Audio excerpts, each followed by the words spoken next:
Hello, good evening, and welcome. It's me, Rodney Orpheus, here with my guest tonight, Mr. Andrew Lent from Howdy. Gearsplaining. And Other this things. is the first sort of pilot or whatever we want to, of what will possibly become a regular series, which we're calling Synaesthesia. Did you like my nice 80s synthwave kind of look there? We've got animated stuff going on, things as well. So we are broadcasting tonight on Twitch. I can see we got a few viewers there. We're broadcasting on YouTube. We're broadcasting on Facebook. I'm not looking at the Facebook chat because I got all my hands busy as it is. Andrew, I think, is going to be checking in the Facebook chat. So if you're watching the show and want to ask a question or whatever, definitely the best way is to look at Twitch because that's much more interactive. So if you want to be involved, ask questions, make comments, go to twitch.tv/Rodney418. That's my Twitch page. And you will be able to interact with us there. It's much better quality. But Although I will say that I will be making inappropriate comments on your Facebook. So if you have questions of inappropriate content, you can go there. Okay, well there you go. And so we're gonna nerd out tonight about music technology. So if you're not a musician, probably best just to switch off now because we are going to get highly nerdy about stuff for musicians. We're going to be talking about synthesizer companies. We're going to be talking about Guitar Center. That'll be fun. We're going to be talking about a new interface we've just got here. We're going to be talking about the new Presonus Studio One version 5 and a few other bits and pieces in between as things pop up. And also, we'll gladly talk about anything else and about music and technology. If you guys have any comments or questions or anything else, we're freely interactive. So, and also, we probably want to discuss the fact that somehow we managed to wear the same color shirt tonight. Oh yeah. Even though we live in completely different countries, we still managed to match. It's a fashion thing. We're leading edge really fashionistas. We really are. Apart from your Moog hat, which is kind of nerdy. It's seriously. Oh, it's even a Moog Model D hat. Nerdy? Wait. Yeah. Nerdy? Yeah, Me? you'll notice like in my studio there's like one keyboard there, and there's a few other things in racks, and then everything else is in the computer.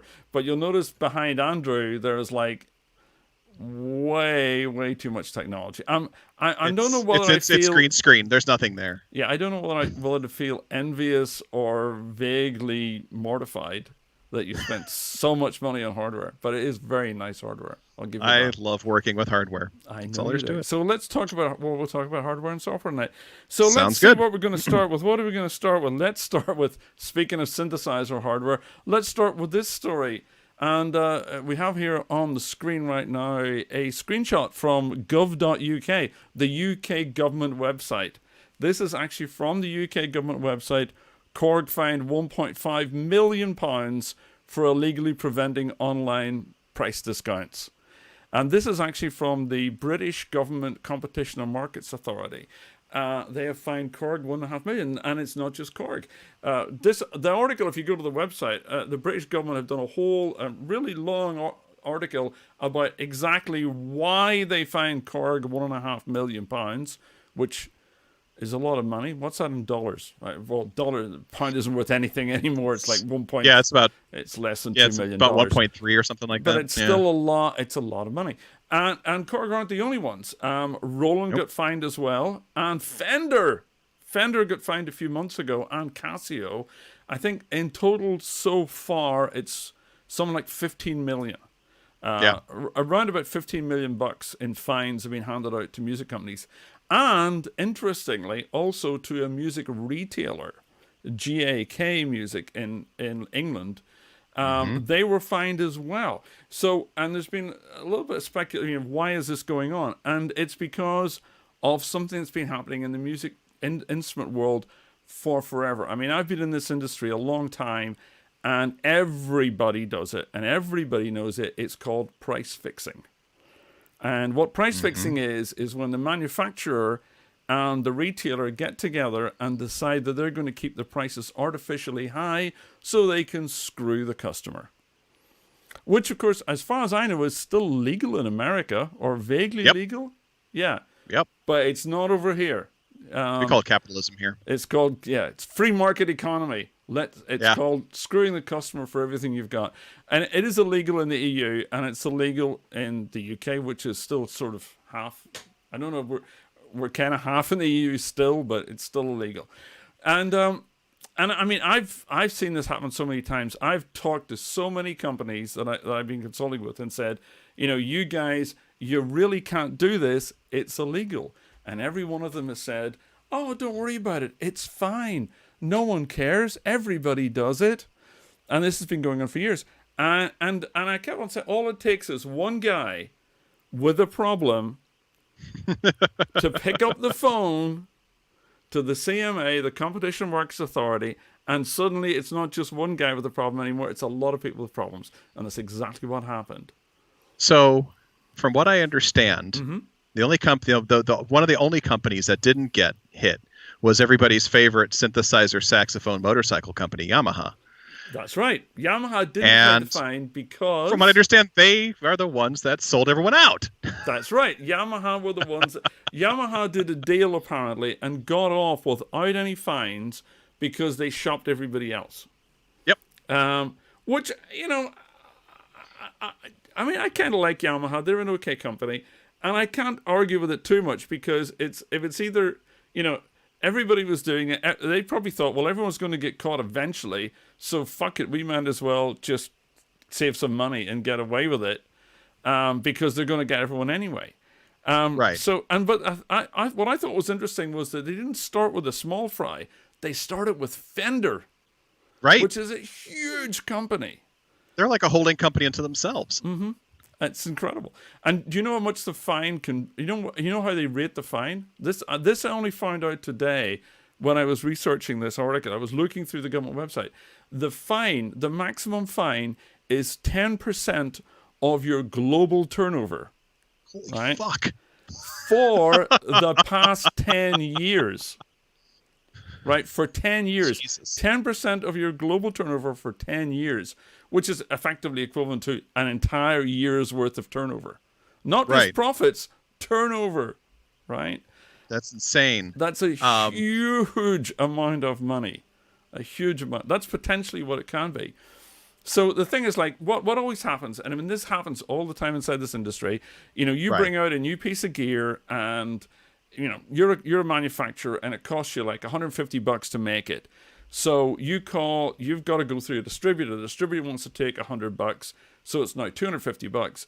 And then the retailer wants $200, so now it's $450. So you say, let's call it $500 on the website, and then we'll discount it, a few bucks here and there. Right, that's how it's supposed to work. That's how it works. But what happens is that, retailer number one says, I'm going to do it for $480. So retailer number two goes, oh, he's doing it for $480 on his website. I'm doing it for $475. And then retailer 3 goes, fuck them, I'm doing it for $450. Right? So suddenly everybody's margin's going down. So then they call the distributor and go, wait a minute, we can't afford to pay you what you want. So the distributor goes, okay, you're selling loads at $450. We'll do you a special deal. So then they call the manufacturer and say, hey, manufacturer, we're not making our $100 anymore. We want your price to go down. So everyone's price to go down. So the manufacturers then call up all the retailers and say, hey, guys, you've all got to put your prices up again so we all make money and screw the customer. And that's what they do. And they've done that for years and years and years. And the interesting thing is, the reason why Korg are being made a big example here, and if you read this article on the UK government website, Korg actually specifically told their employees, this is illegal, don't do it, but we do it, so don't put it down in writing. And they sent an email to that effect. They put it in writing. They put it in writing. That was nice of them. This is illegal. This is illegal, so don't tell anybody. And then they set up a secret WhatsApp group and sent all the messages around on WhatsApp, which of course was also subpoenaed by the government. Right. So they ended up getting shafted for way more money because they couldn't even say we didn't know what was going on. No. Right. And then the retailer, Yeah, the price. Someone's decreased this. Is the person who put that in right is probably been promoted. Yeah, I mean, let's face it. In these corporate things, people get. If you're in management, you're always getting promoted to your level of greatest incompetence. Right. So the funny thing was that GAK, the retailer, right? Right. Yamaha shopped them because they're well known for trying to like do this kind of stuff.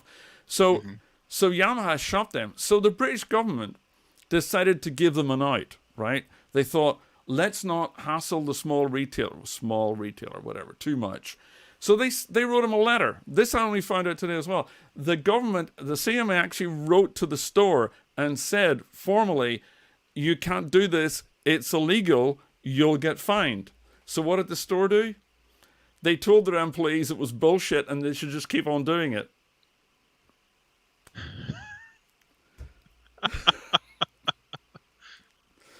Result. That's such a great idea. Did they email that out to them? Probably. It's just so absurd. That's how blatant this stuff has been for years. God.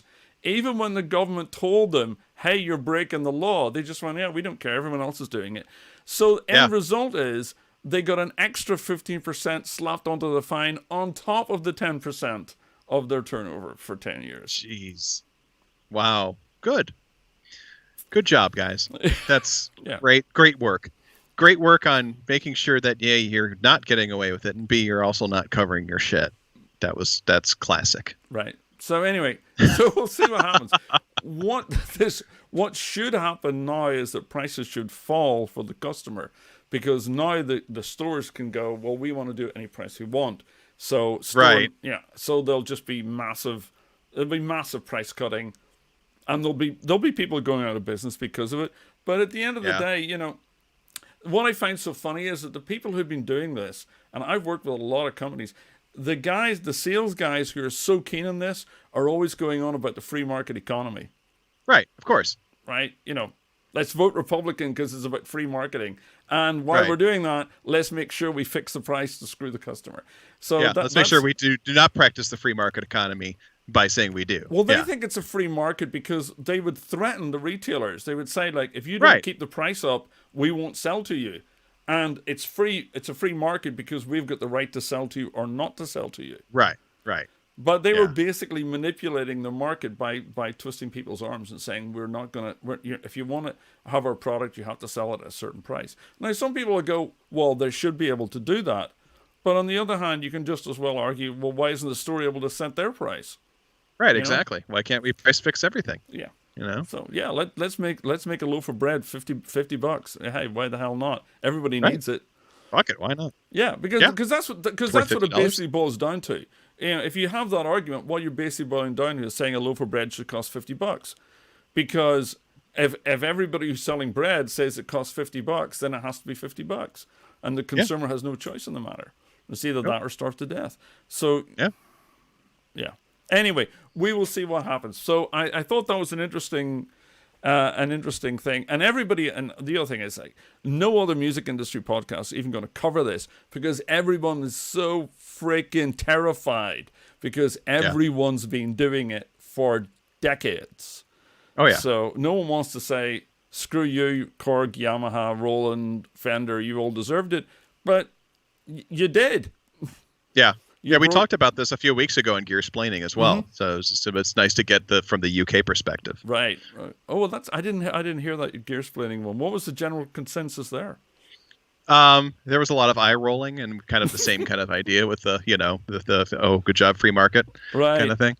And speaking of the free market in the USA, let's go to the next one.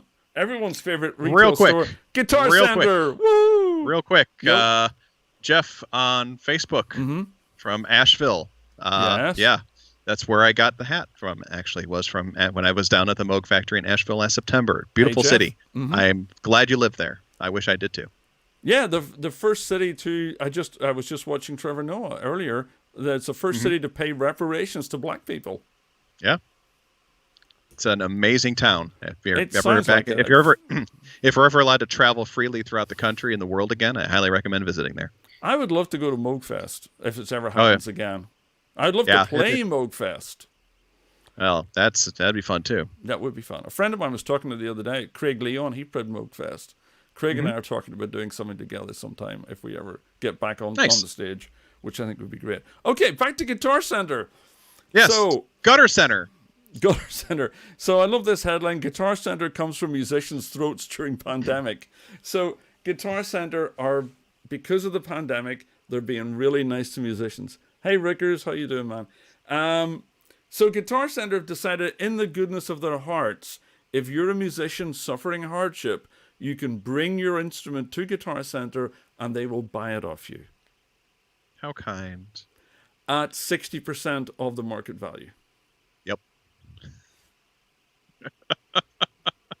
Thanks, Guitar Center. You'll give me 60% of the value of my old guitar. You're so sweet. Yeah. Well, 60 to 80%, but I guarantee you it's going to be closer to 60 than it is going to be to 80 of market value, which they're setting because they're the market. So yeah, great, Guitar Center. Thanks a lot for helping us out. Basically, it's just wait for people to be starving and buy their gear off them at rock bottom prices. Yeah. Which is kind of like, which has been the Guitar Center way for decades. I was going to say, this is nothing new. This is nothing new. They've always to all their music stores. So now they're just like taking it right down, atomizing it down to the individual musician. Well, I mean, that's what they were doing anyway with their used gear and stuff like that, which is why places like Reverb exists. Right. Which, and even, people would desperately bring their gear there and try to sell it. And the dudes are literally saying, oh, I can take back $80. And you come back and you see your piece of gear selling there for $500. And it's 60% of market value. Yeah. Yeah. So great, Guitar Center. Thanks a lot. So anyway, I think that's enough of the business news. Hey, Benzodius, how you doing? Hey, welcome to anybody who's joining us. This is Synaesthesia with me, Rodney Orpheus, and my wonderful guest, Mr. Andrew Lent from the Gearsplaining podcast. And we are talking about music technology. So if you're into music and into technology, this is the show for you. So let's move on. If you're into our steamy stairs, you can do that too. Mm-hmm. Let's talk about our next subject today. Whoops, where we go? Oh yeah, here we go. The Zintian Raspberry Pi synthesizer. This looks really cool. Have you tried this, Andrew? You're the hardware guy. I have not. It's hard to find stuff to try right now. Usually I go to the festivals and stuff like that, and the trade shows, but there's no trade shows right now, so I've not got a chance to play with the Zintium yet. Yeah, I mean, I love the Raspberry Pi is a great idea. I mean, it's just, it's a little, for those of you who don't, I'm sure everybody watching knows what Raspberry Pi, it's a little tiny computer on a board, and this is a kit where you get a Raspberry Pi, and you stick it inside the box, and it's got 4 knobs, and MIDI in and out, and audio in and out, and then it's a synthesizer. Yep. Which is great. And actually, the new one have added 4 buttons because, I mean, I like the idea of having a hardware unit that runs plugins, which is basically... In fact, I've got one right here. Here's my... I don't know if you can see this. I'll have to unplug it. Hang on. Which is ironic because it's called a Plugiator. That's a used audio... That's a vintage piece of gear now. Yeah, it is. Which, it's brilliant, though. I love this thing. I use it all the time. Because this thing is basically a hardware DSP that runs plugins.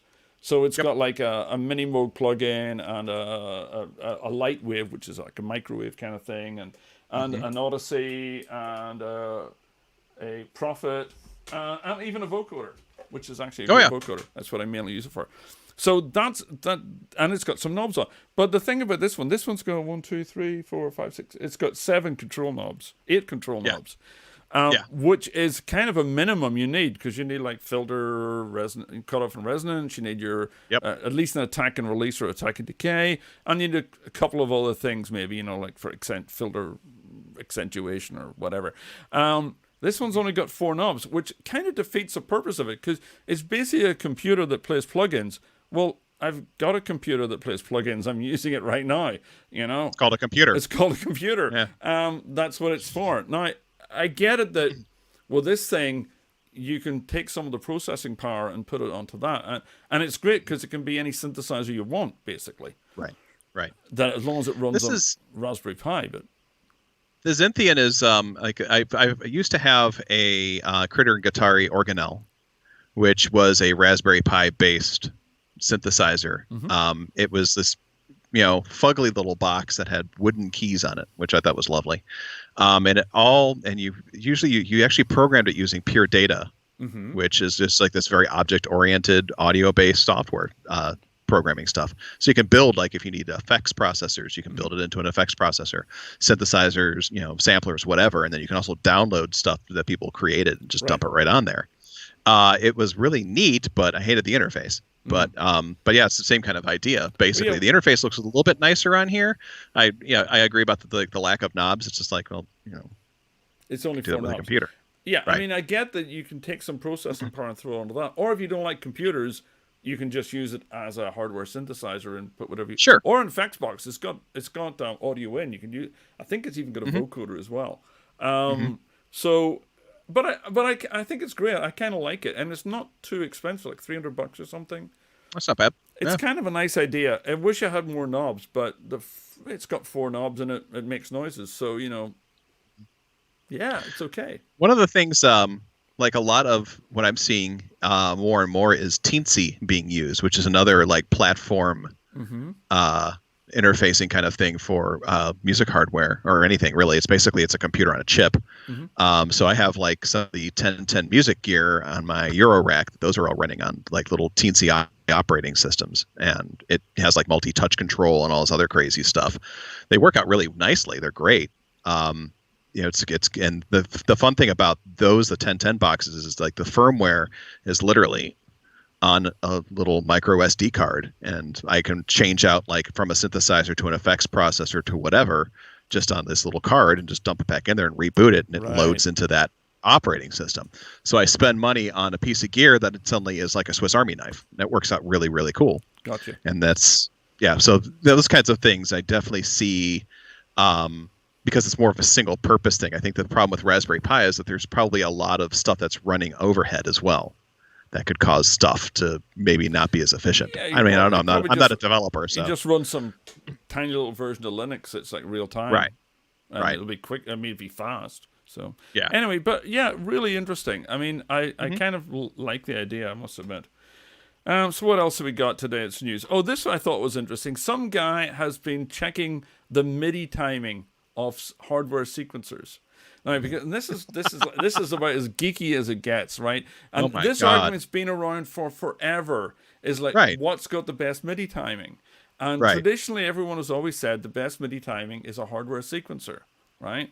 And computers are worse. Well, this guy actually got a bunch of hardware. He got a Roland MC50, an MPC 2500, a BeatStep Pro, and he actually measured them out. And the shorter bars are better. And it turns out the best timing was his iPhone running Cubases. Of course. Which I swear to God, I just don't believe. I don't know what his methodology was, but I do not believe that, because I've developed music software on iOS, and getting that thing to even do MIDI at all was a nightmare. Now, admittedly, that was a couple of years ago. I was gonna say, was that pre or post when they started making all that? Yeah, that was pre the latest couple of iterations, which is apparently a lot better. But back then, it was a nightmare just making MIDI work at all. Never mind getting it to work in time. Sure. And then his second best was macOS. What I thought was really lovely is the fourth best there is a DOS sequencer, Voyetra. Voyetra Sequencer Gold Plus. You remember that? That was like one of the very, very first sequencers. Now, interesting story. When I was with the Sisters of Mercy, we toured up until just a few years ago. The Sisters of Mercy were touring with 386s, old compact 386s, running DOS, running Voyetra Sequencer Gold Plus, because it was the only computer sequencer that would stay in time, rock solid all the time. That makes sense, though. Yeah, all the live MIDI sequencing, which there is quite a lot of with the system. I mean, that was Dr. Avalanche, if anyone knows the Sisters of Mercy. It was a Voyetra Sequencer Plus Gold running on DOS. So that was kind of interesting. And then seeing the BeatStep on the MPC. I mean, I used to sequence an MPC 60, and the timing in that thing was horrible, but it was brilliantly horrible. That's what gave it its sound. Because the original MPC 60, Roger Lynn was trying to do it really cheaply, so they put an 8088 processor in it. So as soon as you actually it could do 8 tracks of MIDI, but if you actually filled it up with 8 tracks of MIDI, the processor couldn't handle it, and it started to lag. But it did it in a really musical way, and that's what became the MPC sound. Right, the little swing, so to speak. The swing was a mistake, because the processor couldn't keep up. So yeah. Anyway, it's interesting. I kind of wish he would have done more other. I mean, because there's a lot more like popular hardware sequencers and stuff like that, like Electron and stuff like that. I think that would be more interesting to see, because I know, I mean, to me, Electron's got a very tight MIDI timer. I don't, so I'd be kind of interested to see where that stacks up and everything. Yeah, I mean, not enough to do the science behind it, but I mean, yeah, right. I mean, read about it. For me these days, basically, does it sound okay? I mean, I can usually hear if someone's out of time because I'm so used. I mean, I grew up on 808s, and right.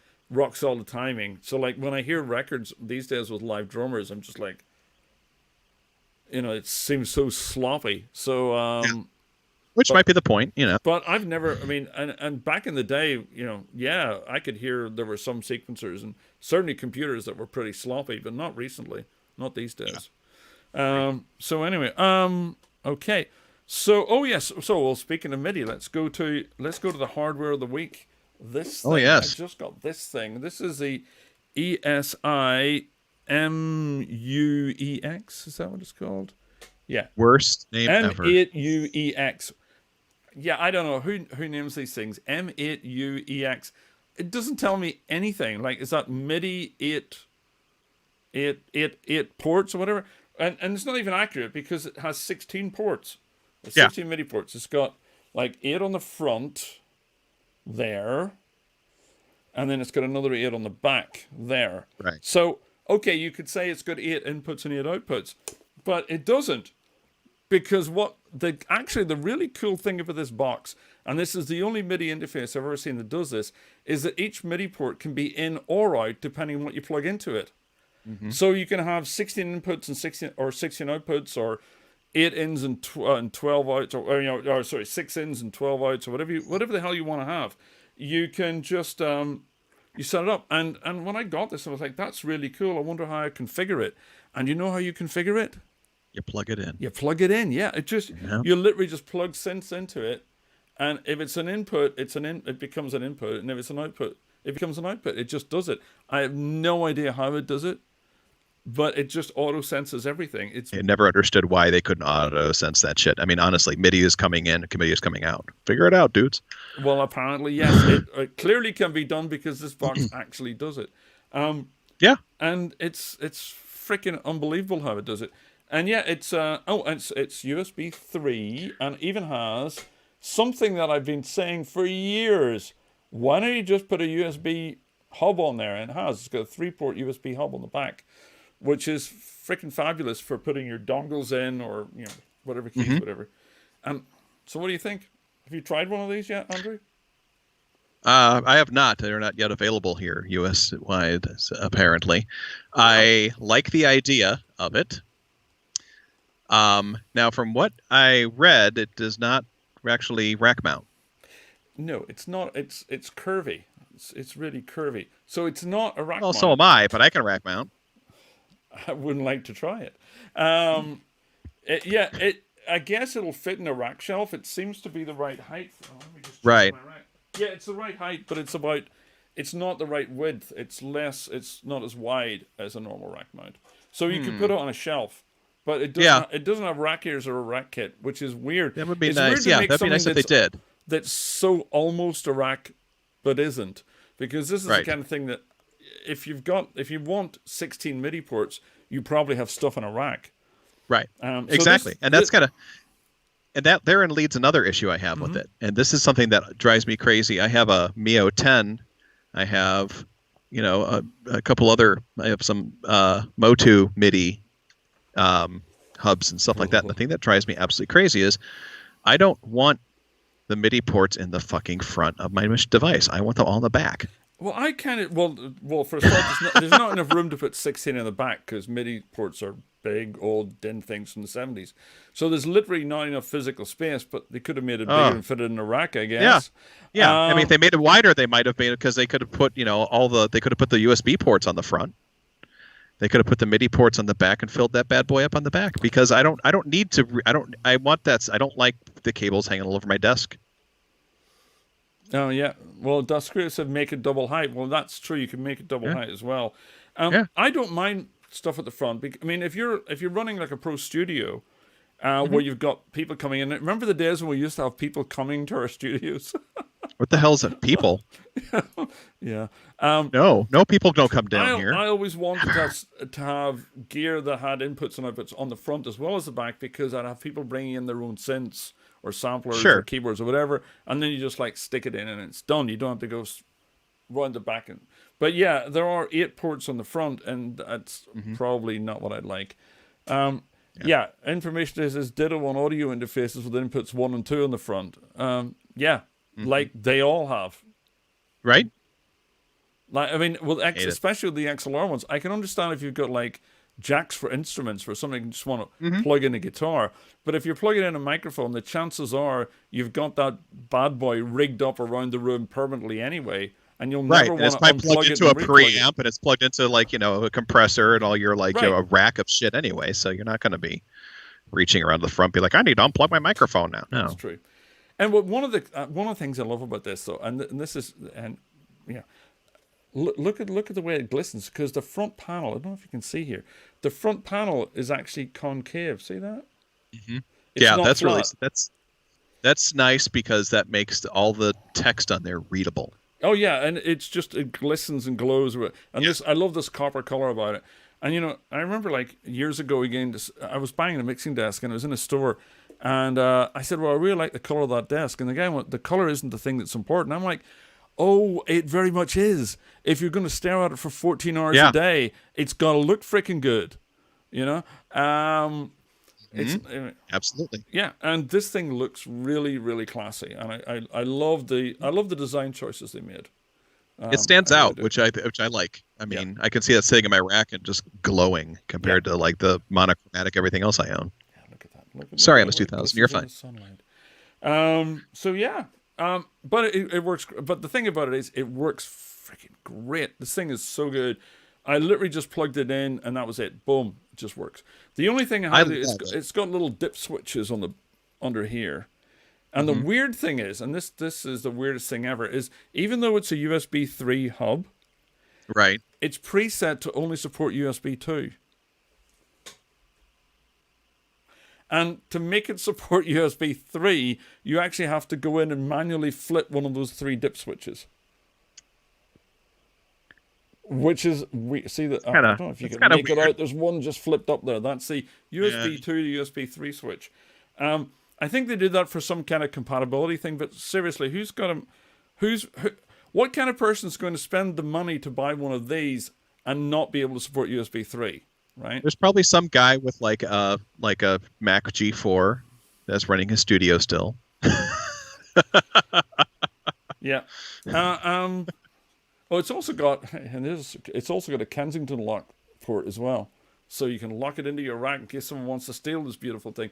But anyway, apart from those minor little niggles, I freaking love this. I love it. It's the best MIDI interface I've ever used, I have to say. It's beautiful.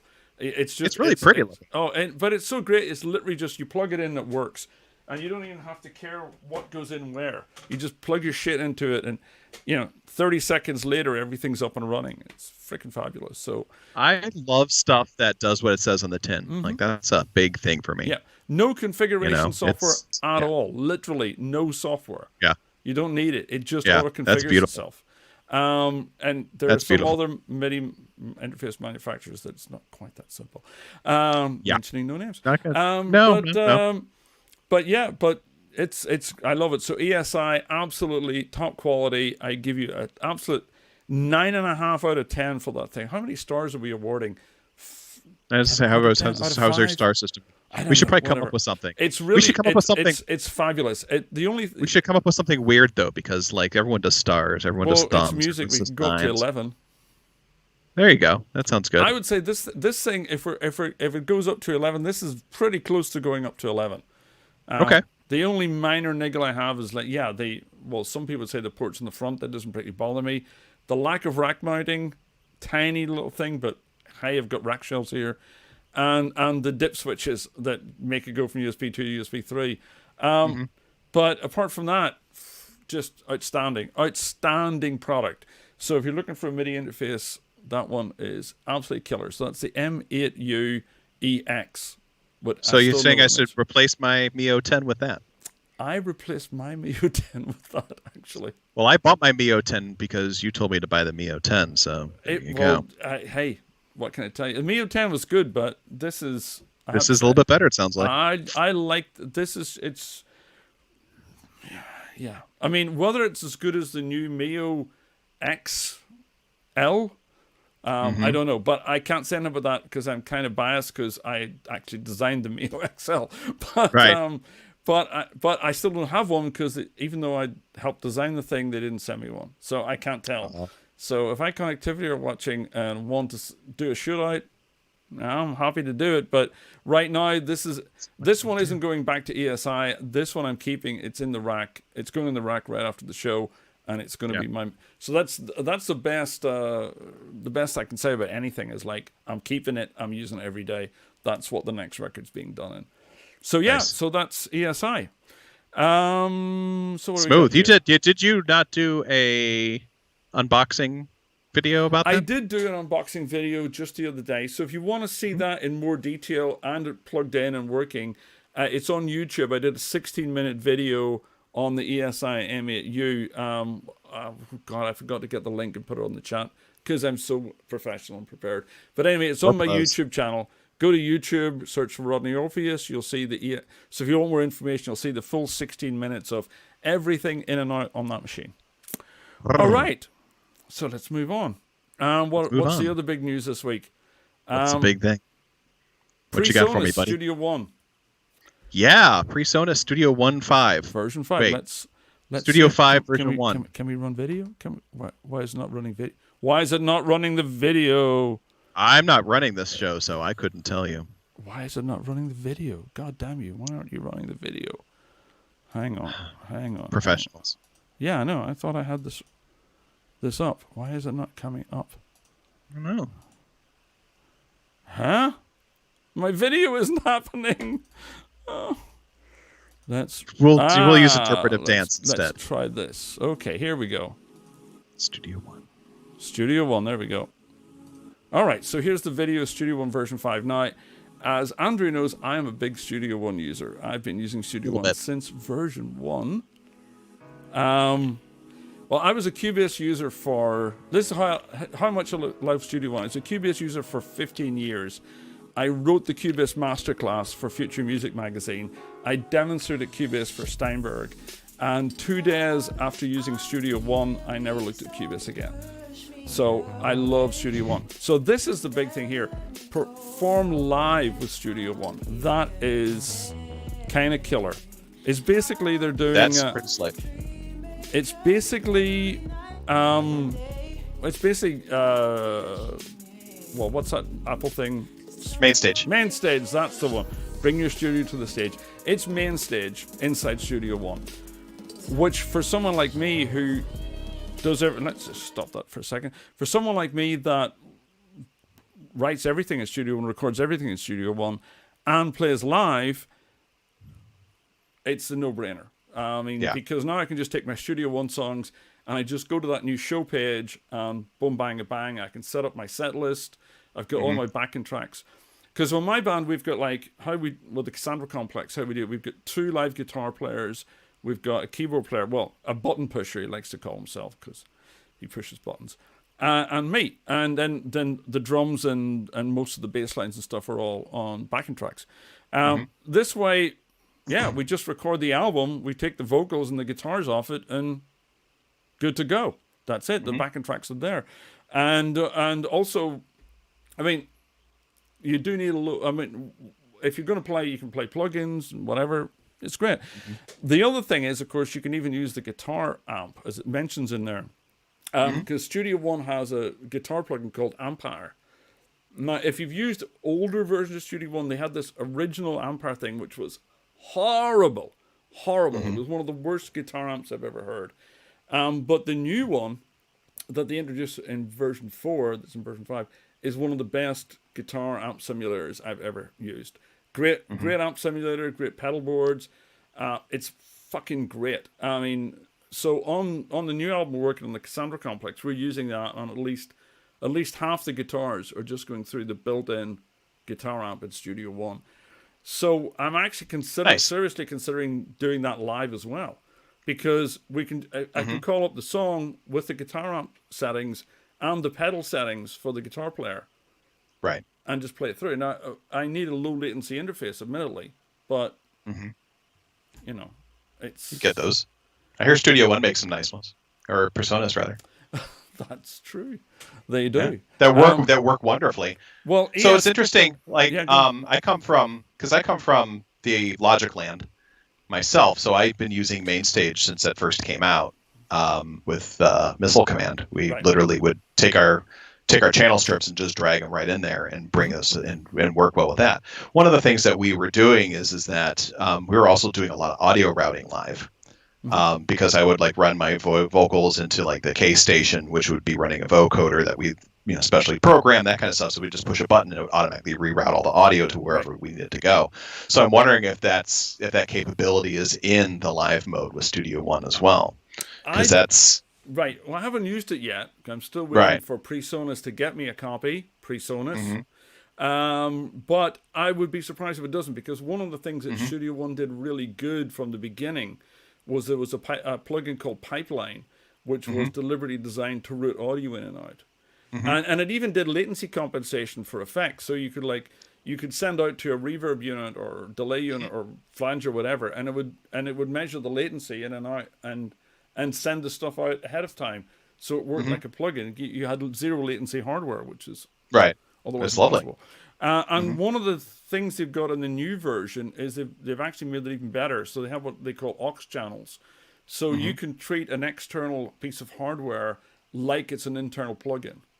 So I saw that. That's really cool. Yeah, and because before you had to effectively make two tracks, there would be a MIDI track that would have all the MIDI notes in it, and then you would send out and bring back audio, and then you'd record an audio track. But now they've actually combined the two. So you just make a track saying, I want to send this out to my plug-eater or Blofeld or whatever, and it just does it. And you have one track that's the MIDI and the audio, which that's so much easier. Yeah, really. Editing-wise, just keeping track of stuff, that's kind of genius. So, yeah, definitely the show page is going to be handy. I mean, it's not. I mean, I kind of ironic because I used to work at Presonus. I worked with the Studio One guys. And when they asked me years and years and years ago, like, what do you want to see in Studio One? The first thing I said was, give me a show page. Give me a live page like Ableton Live. Because Ableton Live, it's, the clue's in the name, man. It's great for live work. But I don't want to use that in the studio. I like a piece of studio software. So just give me my Studio One and give me a page that works like Ableton Live or MainStage or whatever. Boom, bang. And that was like, I don't know how many years ago. They've finally done it. And of course, the irony is they finally do it when no one can play live. Yeah. But I was watching that they were talking about how they're integrating it so you can use it for live streaming.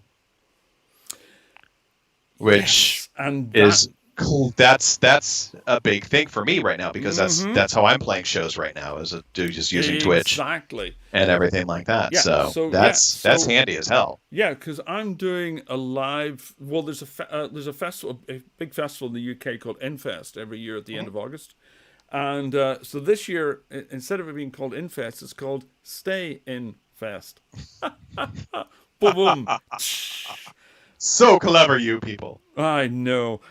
So we're actually supposed to be playing a set from the studio. So my guitar player and I are finally going to meet for the first time in a very long time, and he's going to come down here, and we were going to do a live performance. So boom, done. Studio One 5. Yeah. That's going to be it, because the songs are already in Studio One as it is. So that's going to make things so much easier. So I really like that. Yes. So let's see what else they've got in Studio One 5. I've been really I don't know. Like I said, I haven't used Studio One at all. I have a copy of Artist, and I need to load that up and actually play with it. But I don't know if I'm in the space to learn a new DAW at the moment. But I will say that Presonus' stuff just continually blows my mind. I have, I have the Studio 68C interface, which is just, I love it because it's ridiculously easy to use. I mean, there's fucking knobs for everything right there. Perfect. Lovely. And I just bought a fader port, 16. Yeah. And that thing is genius. Fader port's brilliant. It's absolutely phenomenal. And I haven't used it with Studio One, obviously, but I use it with Logic, and it works It works just the way it should. It works so much even better with Studio One. But the thing about Studio One is it's the easiest, I'd say the easiest to learn. The hardest thing in moving Studio One is unlearning all the bullshit that you had to learn before with whatever your DAW du jour is, especially with Logic, because Logic is like, you don't realize how bizarre and crazy these things are until you actually use Studio One, because everything's drag and drop. You just boom, boom, boom. It's so quick. I can do stuff in Studio One in literally 20 seconds that would take me 20 minutes on other DAWs. It's so fast. So it's worth a try. You also get the other thing that they're bringing in, I don't think it's come up on the video yet, is this new Presonus Sphere. Extended mixer scenes. Store and recall your entire console state. That is pretty interesting. Yeah, that's slick. I like that. And what's coming up now is something that I loved about Cubase. Not key switch articulations. I'm sure that if you're one of those guys that does all the fancy symphonic stuff, that's going to be fantastic. But I don't give a shit about key switches. If I want articulation, I get a guitar player. That's the aux channel thing we talked about for getting your hardware in. Somebody's got an Andromeda synth there. I don't know why. I saw that. I used to have one of those. Yeah, drag and drop external instruments from the browser. That's freaking cool, right? Just drag and drop for somebody like you with all those external instruments, everything comes up on the browser and you just run it in like a plugin.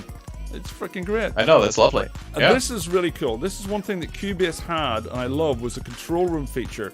You've got individual channels for your headphones and for monitoring, and that's so handy. Because if you use something like SolarWorks, that's so much easier than having to reroute things around. Everything.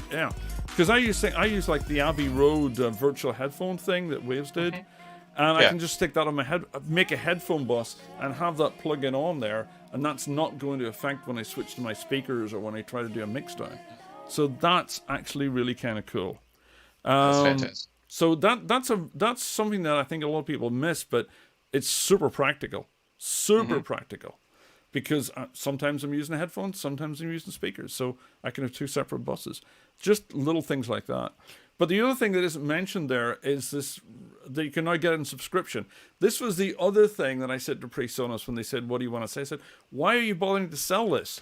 Don't sell it, just rent it.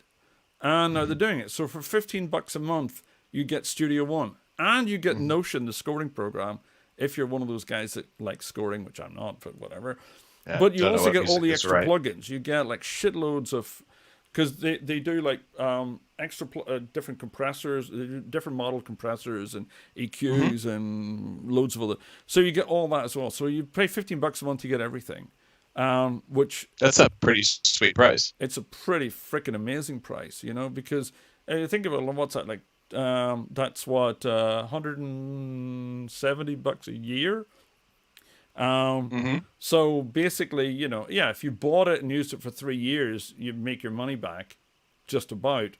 But hey, you'll get all the other stuff. So it's for $15, it's a great deal. I love it, and also it gives you 30 gigabytes of storage space for your songs online and collaboration features.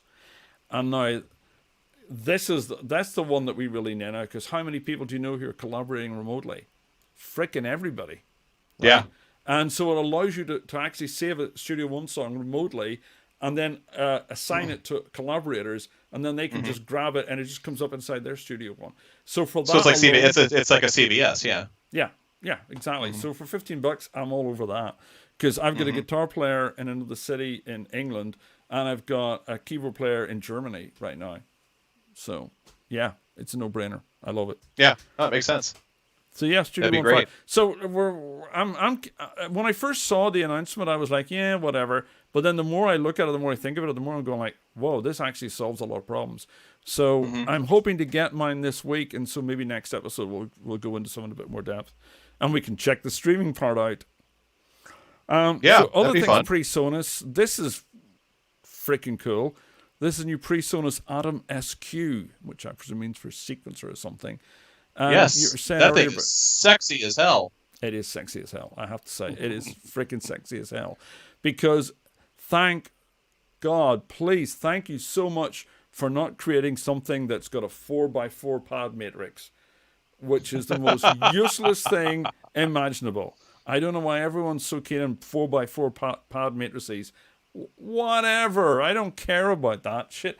If I need to hit something, I can do that on a keyboard easier than I can hit 16 pads like this. 16 pads like this is no good to me. But 16 pads like this is really good to me because then I can do 808 style programming, which you can do on this. Finally. I like that a lot. I mean, I have a Arturia Spark here for exactly that reason. I mean, I have a Spark drum controller because it's got 808 style programming. It's got 16 pads. And you can go, I want all these to be hi-hats. I want kicks on 1/5, whatever. Yeah. So they've done Much that. Like the Deluge here. Yep. Yep. But not only that, they put 2 rows in. Even better. So one row you can use to choose the drum you want to program, and the other row is where the notes are going to be. Freaking fantastic. Just that alone, I would buy it for that. But it's also got 8 knobs that are assignable to plugins. Yes, please. And transport controls. So, yeah, I like this thing a lot. I haven't tried it yet, but it's worth checking out the demo video. The demo video really blew my mind. I really, really like it. And there's that thing above the 2 pads is like a touch strip that you can use like to do various modulation things or zoom in and stuff or whatever. It's I like it. I think this is really, That's really nice. cool. Yeah, I dig it. I am looking for. I mean, the price is good on it too. I think. I think I saw it was like $250 or something like that. It's really inexpensive for what it does. Yeah. I mean, and let me double check. I could be wrong, but well, like I said earlier, if you're using Studio One, it's they integrate the stuff very well with everything. So I know it works really well with Ableton, which is definitely a market they need to be going for with that thing because Ableton users will love that. But they build all the $250, nice, $249, $250. Wow, it's like which probably means it's going to be £250 when it gets to the UK. Right. But maybe not because they won't be able to price fix it anymore. Right. But anyway, but yeah, it looks sexy as hell, and but more importantly, it looks really usable as hell. Right. So, right. Yeah. That's really impressive. I think the only thing that bothers me about this, and this is like so dumb, right? Hate the knobs. Yeah. Okay, I'll give you that. The knob, that shape's kind of, yeah. Well, I think that I'm looking at those knobs, and I'm looking at the knobs on the 68C, and I'm looking at the one knob on the fader port 16 over there. And all of their knobs are different, and that kind of I don't like that kind of icks me a little bit. Like, why they need to have universal design? They should have universal design. You know, I'm the guy that's like, okay, the Moog knob is a Moog knob, and you know it's a Moog knob because they look like Moog knobs. You know, the sequential, like the Prophet knobs are Prophet knobs because they're, that kind of thing. And so there's a universal look and feel to it, so you know you're dealing with like a sequential piece of gear, a Moog. Or this is just or if you have a Waldorf, you know that the filter cutoff is going to be a big red knob. Right? Exactly. Well, exactly. The reason for that is because there's a guy called Axel Hartmann, a German guy called Axel Hartmann, and he does He does the physical design of all the Moog hardware and all the Waldorf hardware, and I think all the Arturia hardware as well. And that's why that stuff, their knobs, everything is placed in exactly the right position. Everything feels really good. Axel Hartmann is freaking genius of design. And this kind of bugs me in that this wasn't designed by Axel Hartmann, that's for sure. Yeah. Right. Well, obviously, yeah. I think that the only thing that bugs me about this is that there's and I'm seeing that other companies are starting to do this, like Electron's doing this, where all of a sudden everything is the user interface has just been tossed aside. Like their entire they probably at one point had a manual said this is how Electron gear works. This is how it looks. When you pick up a piece of Electron gear and you hit one of the buttons, it makes an obnoxiously loud sound. It sounds like you're banging on an analog key, computer keyboard. And then they came out with the model samples, the model cycles, and there's like soft rubbery, and all of a sudden the interface is weird and not as good, and so that kind of thing. And this is something that really kind of bugs me, is that they really I'm a big fan of universal interfaces across a brand. Right. Yeah, absolutely. Well, the other thing is if you're going to make it tactile, tactility is clearly important. If you're making a tactile controller, it needs to feel right. And and familiarity is an important part of that. On the other hand, you've got to make it to your price. So these knobs look cheap, and that's because they probably were really cheap, because it's $250. So but yeah, I do see your point. They do look very plasticky. Because they're plastic, I guess. Well, there's Loopop. Just I don't know if you watched that. I sent it over to you. Loopop's review on this thing. He kind of talks about the build quality of it and says he says it feels good. He's like, time will tell. And then he has a couple of little nitpicks that he wished this thing would do that it doesn't. That he went back and told Presonus, and hopefully there'll be some firmware updates. Like the arpeggiator doesn't stay on when you switch out to a different channel, to a different mode. And that kind of stuff. Right. Yeah. So like little that's things. Easy enough to fix. I mean, I forgot I had an arpeggiator. I love arpeggiators. Who doesn't love arpeggiators, right? You got to have an arpeggiator. But anyway, this is also really handy for folks who are, and I'm going to go off a little bit here. This is really handy for folks who are not keyboard players. And this is one of the cool things that's coming out, because I'm looking at this thing because I'm not a keyboard player, even though I have this shit everywhere. I'm not really good with these. Because you can flip things into scale mode on this kind of stuff, so you can switch it, and that way you don't have bad notes and everything like that. Originally I was looking at buying a chord bot, but then this thing came out, and I might end up getting this instead, so I can actually program in chords and stuff like that and use this, and it can make music a lot faster. Can you make it like, so you say, I want this to be in C minor because it's the saddest, D minor it's the saddest key, then all the notes will just be D minor notes. Yeah, or they'd be complementary.